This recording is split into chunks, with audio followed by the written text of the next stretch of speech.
Mike. Thank you. And I wore white also in honor of you. Thank you. Looks beautiful. Thank you.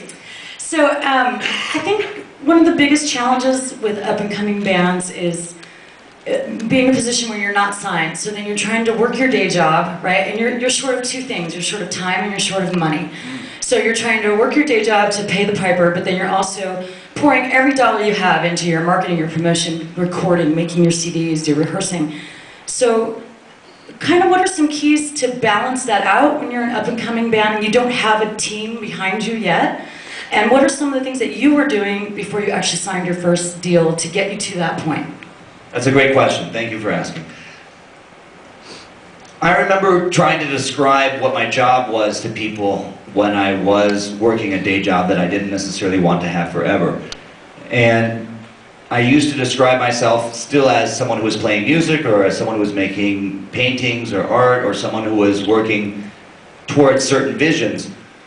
But I never discounted the importance of that day job, because as much as I may not have enjoyed it, there really were times when I woke up. I worked at a department store in Manhattan right before I got signed. That was my last job. It was called Bergdorf Goodman. It's a very high-end, very beautiful, fancy department store with a legendary flagship landmark building in Manhattan, right by Central Park. I mean, we're talking about the high end of high end, and somehow I got a job in here, sort of by a fluke.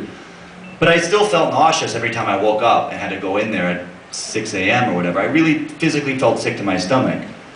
And now I wonder, was that nauseous feeling telling me not to go into that job? Was it telling me that I should just record that day as I would be doing as soon as I got home from the job?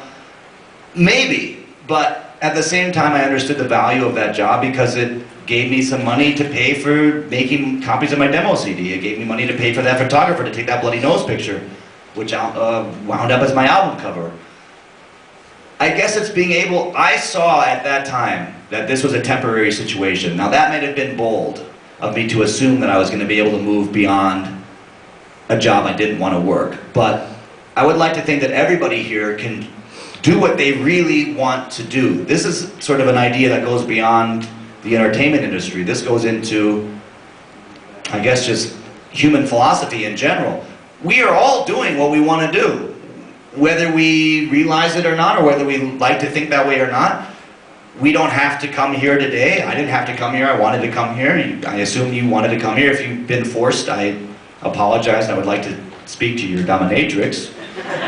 But the odds are that we all chose to wind up in this room together. And if someone is working at a day job, or what we might call a 9-to-5 job, the odds are they've chosen to be in that. Now, yes, it's possible that they've been kept in a dungeon and forced to go to these jobs and whipped in the mornings, and that there's a very, very excruciating level of pain they're trying to avoid by going to these jobs. But most of the time I've spoken with folks, they said, well, I have to have this job because I have to do this in order to pay for my real passion, which was making music or doing whatever it is that you really, really want to do.